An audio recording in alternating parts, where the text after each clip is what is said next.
escape from manhood's thrust. Marie Curie, she won a prize in radiographic work. Died in France, her blood ensconced, and with the hint of sapphic dough. So you're making a noise, and you got a gig coming up. And so introduce yourselves first so people know who we're talking to. Start with Will. Hello, so I'm Will Marshall. I'm the singer and do a big bunch of the songwriting and some of the piano playing for Noise. All right. And I'm Karl Weber. I play rhythm guitar and make strange noises and help out with the artwork. All righty. Very good. So thanks for doing this. Now, my understanding, Will, is that you were living in the States for quite a while, and then you had to kind of come back because of COVID and all that stuff. So give me a little brief overview of what you were doing in the States and what brought you back here. I moved to the States maybe 8 years ago. Originally, I had sort of a 6-month residency at an audio engineering music school in San Francisco. Right. So I went over to do that for funsies, and then I met my now wife while I was there. So I ended up moving back to the States, partly to do music stuff and partly because that's where we wanted to do the thing. Yep. The thing, the relationship thing. And I did a whole bunch of things, but at the time I was doing electronic music. So I was teaching, and I ended up teaching sort of full-time at this school and doing my own electronic music stuff for a while, all in San Francisco and Oakland. And then maybe around 3 years ago now, I forget, we decided to move over to New York because New York is awesome. Yes. I'm an East Coast guy myself, so I'll agree with you. Yeah, it was a step up. I liked it a lot. And that was around the time I also switched over to doing specifically live music and songwriting and more traditional things. And part of the motivation to go to New York at the time was because that's where a lot of the stuff I like in the US happens. So okay. And good place to be. So I read that you kind of described what you were doing as experimental art rock, and you had like a 6-piece band. Is that right? Yeah, that's the format. It's we're all over the place kind of genre wise, which is why we have 6 people. So we have a lot of sort of flexibility in like how we execute and what we execute. All of whom we all sort of got together as a band here when I came back last year, so about a year ago now. Mm-hmm. So how hard was it to kind of break up the band in the States, pull up stakes, move to New Zealand, and start all over again? It was in some ways badly timed and in other ways well timed. I've been working with a friend of mine, Kyle, who is, I always get Karl and Karl confused, which is bad, but you do the same job and you have the same hair. But no, we had just finished a sort of composition of some of the early material and were about to start the audition process. So we didn't have a larger group to deal with. So then when COVID happened, it was relatively easy to just do that in New Zealand instead and go through the same process. But obviously we more or less had to stop working together at that point, which was hard. Yep. But New Zealand was very much the place to be, especially at the time. So it worked. So when you're approaching somebody like Karl there and you're telling them you want to put together this band, and what did you tell them about what you do? How did you describe what you're up to? What did I tell you? I don't remember how you found you had quite a good run. I know you posted in a few different places that I saw. Yeah. But yeah, Will had a fairly a comprehensive write-up talking about this kind of acerbic art rock, Nick Cave meets Radiohead, perhaps sound that he was going.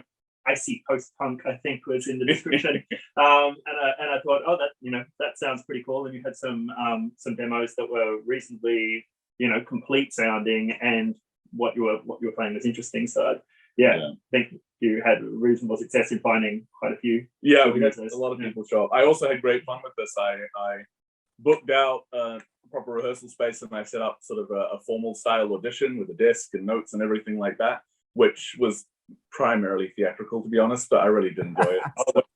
Very stressful. Yes, it was. It was great. But that process actually, we're really lucky because the 6 of us sort of got together immediately, and everything has clicked into place creatively and in terms of personalities really, really nicely. Sort of everyone gravitates towards a specific role naturally, and we work really well together. So I think, you know, we were very lucky on that roll of the dice, and I didn't necessarily expect to have a team so quickly, but it worked out really well. So Yeah, at the risk of like forming stereotypes and whatever, is there a difference between what you're the people that you were dealing with here and doing that here than back in the States? Yes. I'm happy to deal in stereotypes. It's fun if inaccurate. Right. I found that the world in the States, the overall standards were very high in terms of technical skill, Right. but people were hyper competitive and really great with sort of relationship building and building rapport with people and sort of all the soft side of things. Right. So musicians I was running into in the US were probably on average, or in New York, were probably on average for the best, you know, in the world. But, you know, getting time from people, getting good relationships going and stuff like that was quite hard. And, you know, everyone has to pay rent, and New York rent is a whole thing. Yep. So, you know, allocating time to stuff, especially in the early stages, is hard. And what I found in New Zealand was the overall, the average quality of like through auditions and stuff was a bit lower, but there were a lot of people who were just as good. So, you know, the people who were good were still really good, and that just sort of across the board.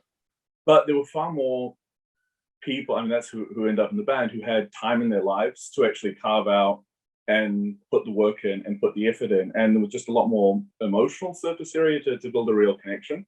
Right. So it very different, but I wouldn't have predicted some of those differences if you'd asked me like 2 years ago. Gotcha. All right. Well, that's interesting. Cool. Now you got a show coming up this week, right? At Meow. Mm-hmm. So we do. What's going to happen there? Well, this is a fun one. So originally we were actually going to play with another local band called Sheeps, but they've had a scheduling clash. Sheeps are sort of similar to us in some ways, sort of an art rock, very sort of long form post rock band. They're really, really good, actually. I saw them a couple of months ago. They're, I think, my favorite band in Wellington. But we're going to play with them. They couldn't do it. We scheduled ages and ages ago because we had a show at Meow earlier this year, and it went well, so we had a good relationship with them. Right. And we got through Sheeps with Cold Ceiling, who are now one of my other favorite Wellington bands.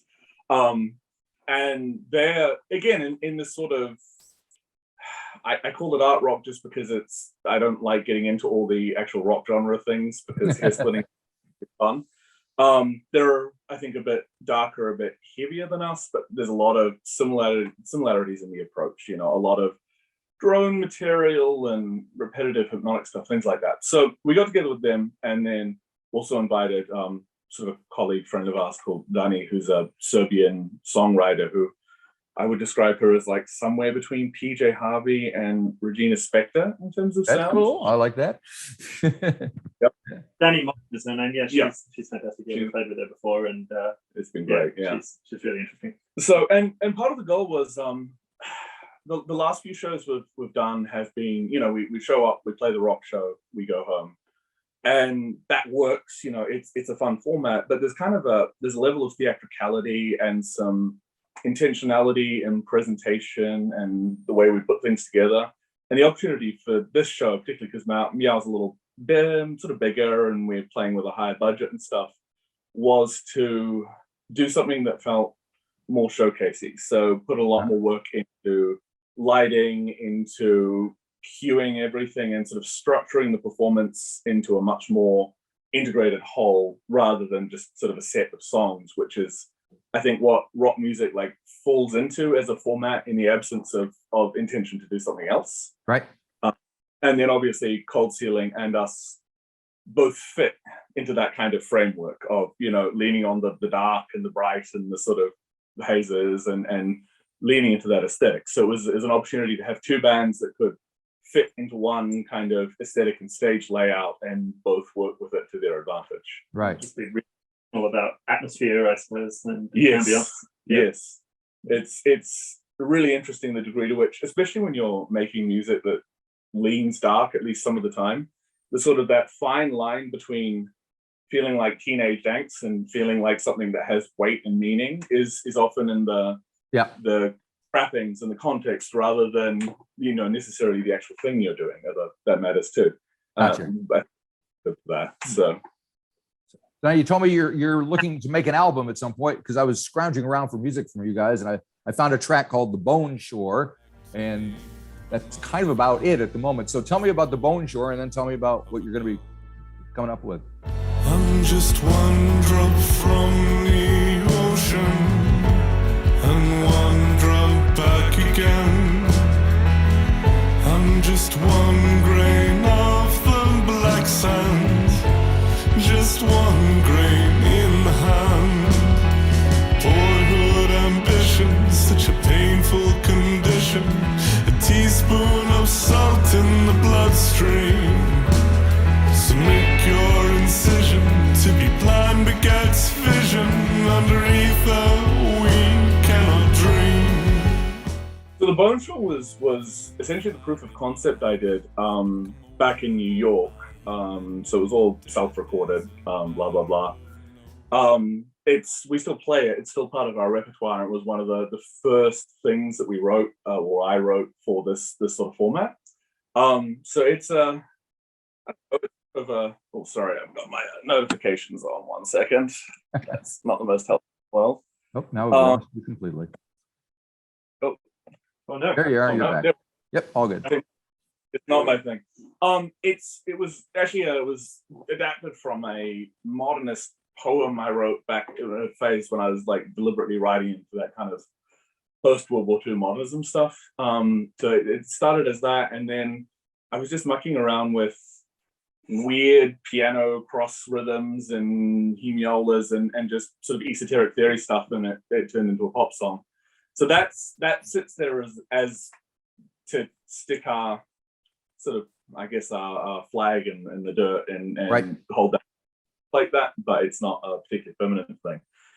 And the album that we're all working on, we just agreed with James Goldsmith, who's a producer in Wellington, who's really, really good. I think he's done a lot of my favorite New Zealand albums, actually. Right. We just signed up to record with him in May of next year, which gives us a nice lead time. With more than an album of stuff to record, but we'll cut it down to an album's worth for reasons of sanity. And that's, it's a lot of material that we've been developing mostly sort of through the live shows and through rehearsal and sort of finessing the material, the structure, stuff like that. We have recordings of it all, but we're deliberately holding back on publication until we get the final details in place and go into a proper studio and do it nicely with a bit of a budget, you know? Gotcha. Now, when I listened to The Bone Shore, I couldn't help but immediately think of Nick Cave when I heard your voice. So I was just wondering, is that a plus or a minus, or do you care or not care? How do you feel about that? That's a complicated one as a singer. There are some that my background sort of is as much in like literature and things like that as in music. It's the other art form I care about, and he's really stands out to me as one of a sort of small handful of artists who lives in that sort of literature and music space equally.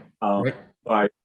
When I look at his writing from a writer's perspective, I really admire it, as well as the sort of music and vocal delivery and stuff. And then I'm also a low baritone from this part of the world. Right. Is that a genre right there? Apparently it's a genre. So there's some inherent parallels that I'm quite comfortable with.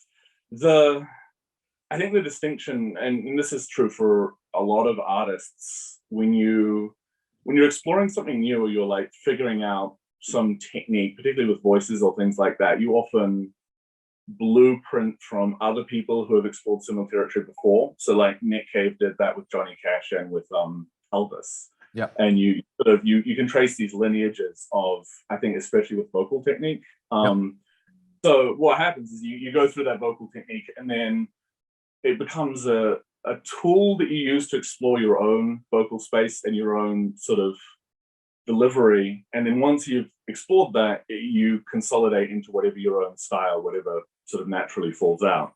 So it's quite a normal process and I'm quite comfortable with it. And it's certainly, bands for us to be put next to. The Bad Seeds would be a good one. But musically, I think in terms of instrumental work and arrangements and stuff, I think we're in very, very different territory. Yeah, what we're doing now is more and more distinguished from that. I think it's definitely helpful as a basis for comparison to, it's a starting point for people to understand some of the aesthetic and lyrical choices, but definitely the new material we've been working on collaboratively goes into quite different sonic spaces, more post-rock and kind of ambience and playing with light and dark and some more modern angular sounds, I suppose. So it's there's quite a diversity in the body of work that we've been working on for this album that I think will take a step further from that comparison, definitely. Cool. So you got the gig this week, and then back, later in next year, May or whatever, you're doing the record. Are you planning on doing more shows in between there, or going to concentrate on the recording?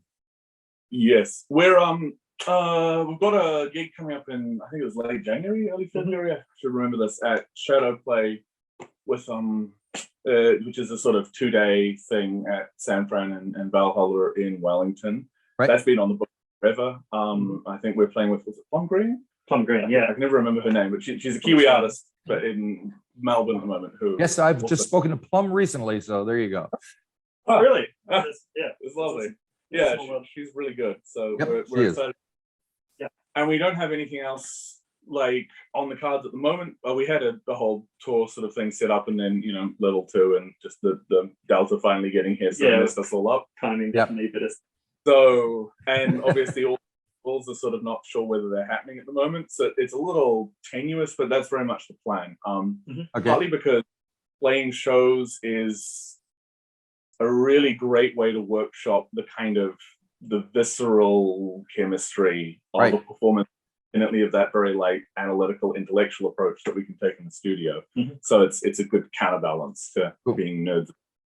Yeah, cool. Hopefully we'll see you up here sometime in the relative near future. Supposed to be we're in Orange on New Year's Eve, so that's something. I'm not sure what it means, but if we're all vaxxed, we're all good, I guess. In the longer term, are you thinking eventually of going back to the States and doing your thing? Or are you going to stay for a while? I wouldn't personally go back to the States having got out.